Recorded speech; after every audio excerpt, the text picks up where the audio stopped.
vehicles. Back in the day, there were few vehicles. Very few. Yeah. There were very few. Yeah. But the taxes had to be collected for the smooth running of the government. Now, this time around, let's look at the effectiveness of this.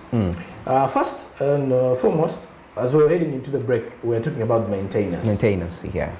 If you've happened to pass through the express highway, there's actually, it is something that has actually, what has actually worried me is what I've actually been worried more about is how Ugandans are going to safeguard this road. If you use that route and you happen to use it, you will find some areas having some potholes. Let's say, no, they don't have potholes. It was well constructed, but there are some areas that have mud collected on the sideways.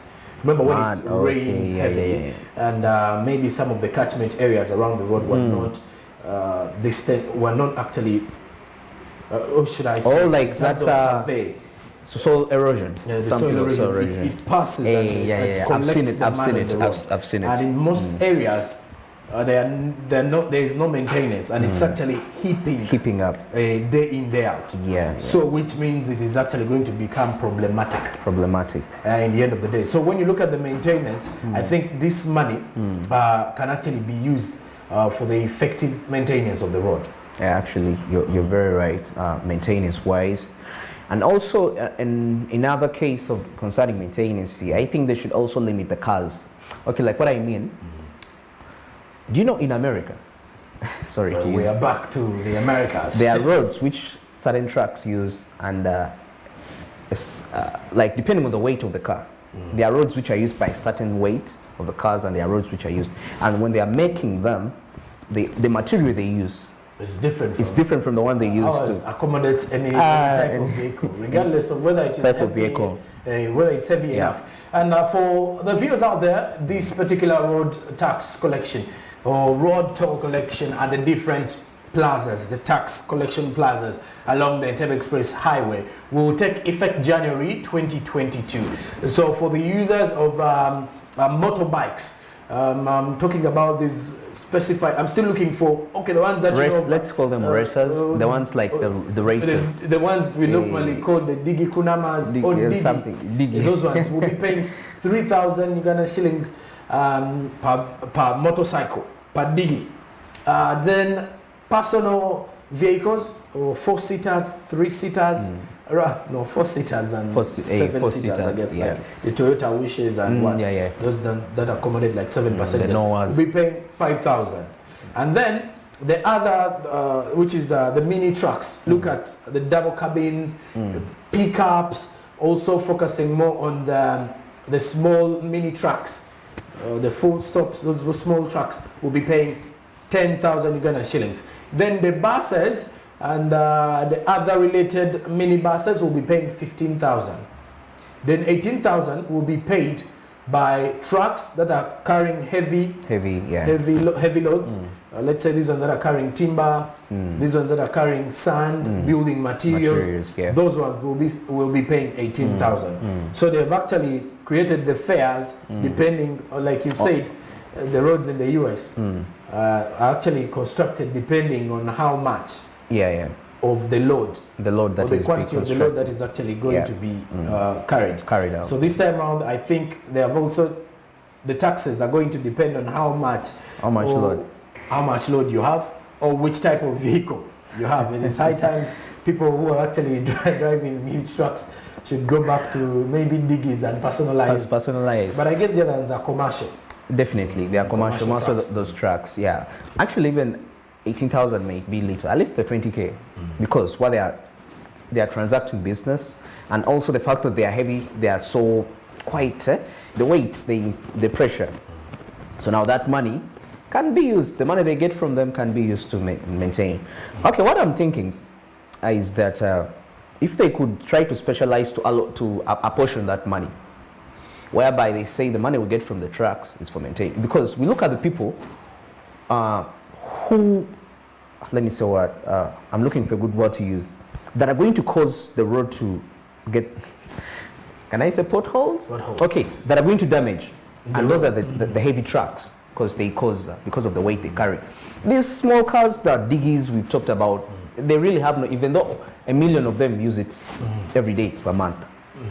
Though I think, but still, the accidents, sometimes when, let's say, a car gets off track and tries to destroy one of the, let's say, the infrastructure of the road, the part of the road, the same money that will be collected is going to meet some of those things in terms of maintenance. Because if we're looking at the effectiveness, maintenance has to come in as key. Then number 2, I did mention of the loans.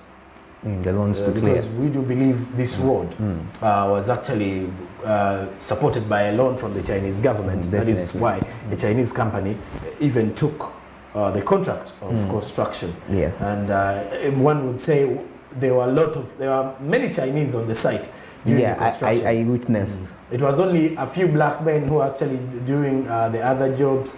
Let me say pottery, and others were actually doing some land survey for those other engineering students who are having some internship. Yeah, some of them are doing internship. So, but most probably, most of the Chinese were there, which shows that some of the money will actually be allocated to paying the workers that. So they weren't paid.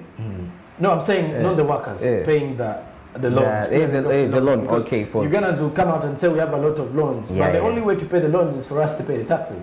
Because we are now using the road. This time around, it's not a claim of saying it is the government officials who are only using the roads. Everyone is using. Actually, if you're to look at, there are very few government officials using that side of the road. Very few. Because according to the situation, because it is in a, I would say it is it because of security matters? But that road, but it is safe. It is safe, but in case of, if you look at some of the cases that were happening back in the day regarding security affairs, more so during the night time, though what I do understand is that police normally does night patrols and to clearly see that nothing of that brings security threat is happening during the night time. Exactly. But most people don't want to use it more so during the night time because it is very long. It is long and it's a one way. It is a highway. So that means there is no shortcut whatsoever unless you're using the let's say the Munyonyo side, because it is more of a residential setting. There are people in around the Chigo areas, so those are the only ones who can actually be safer. But then the others using the one directly going to Entebbe, if you've used it from Busega, your only option to get off the road is when you're heading to Kajansi. Actually, and if you're heading to Entebbe until you reach Chitala, or Nkumba, as you're heading to Nkumba, you're still on the same track. So I think it is either way going to be used for that way and curbing some of those situations. And people are going to be, but I hope people do pay, and I hope we even get more numbers using the road. Because my worry was maybe people will start shunning away from using it, being the fact that it's now going to be a payable road. You're supposed to pay to use it. Pay as you drive. Now this time not as pay as you earn, but pay as you drive. And as we're trying to sum this up, do you think we should actually try as a government, or do you think the country should adopt this as a new way of collecting taxes because we have a number of people buying vehicles now? Very many. I think now we're on a number plate, UBK. I think the way people are actually buying vehicles every month shows you that the transportation, if it's a sector in the economy, the transportation sector is blossoming in terms of buying vehicles. Actually, see, our population is about, let me assume 20 million people who are in the driving ages. But you find that the 20 million people, each person has like 4 cars, and you're like, the cars are even outcompeting the population. People are using the cars. I think that is the same reason as why the government is trying to reestablish the roads and constructing more roads and the various cities. Let's say even in Kampala to beat the traffic that comes to it, because most people are now using cars, vehicles. Every month someone is purchasing a vehicle. So do you think, as we're trying to wind up, do you think it should actually be used as a new way of collecting taxes, that every road should now have a road plaza where at least people are supposed to pay taxes? Okay, in my opinion, I think concerning that, it's very okay to collect the taxes because we know it's going to be a source of revenue for the government. But I would suggest that there should be accountability at the end of the day. The public needs to to be accounted for. I mean, they need to account to the public what this money is doing, because it really hurts when we see that companies are demanding the government this money. Like, oh, the government got this, they didn't, they perhaps cleared some little amount, they did complete it. And also, I wouldn't suggest that this should become the norm on every road, simply because we are not yet to that. For that road, it's very specific because of the loans, and we needed it as a nation, you know, because of the benefits to the economy, as we see it, easing transport to the airport, for those who are infrastructure development.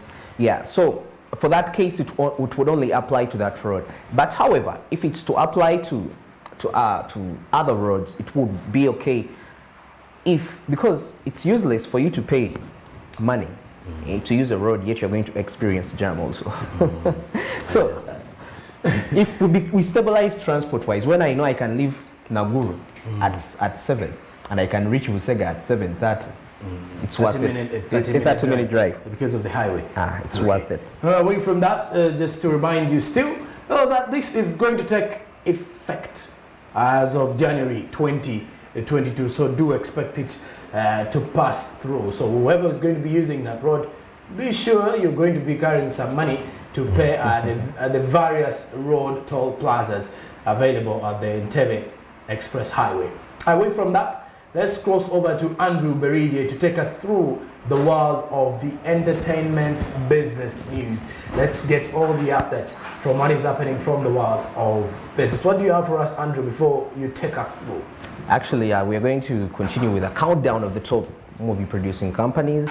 Last Friday I had started on but I did the top 5, so we are going to sum up with the last 5. Then we are going to look at the movies that are performing so excellent at the box office, that are grossing big at the box office. All right.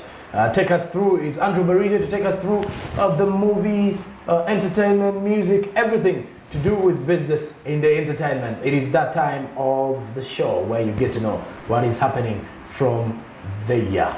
Andrew, take us through. All right, smart means business. Thank you for still tuning in. We're still driving you through, and right now we are just going to go into the entertainment, but not just entertainment, business entertainment. We don't talk gossip here. It's Smart 24. So to kick off the news, actually not the news, last Friday I had started on the countdown of the top 10 movie producing companies in the world. So we had seen Universal Pictures, Warner Brothers Pictures, we had seen Marvel, we had also seen Disney, plus which other?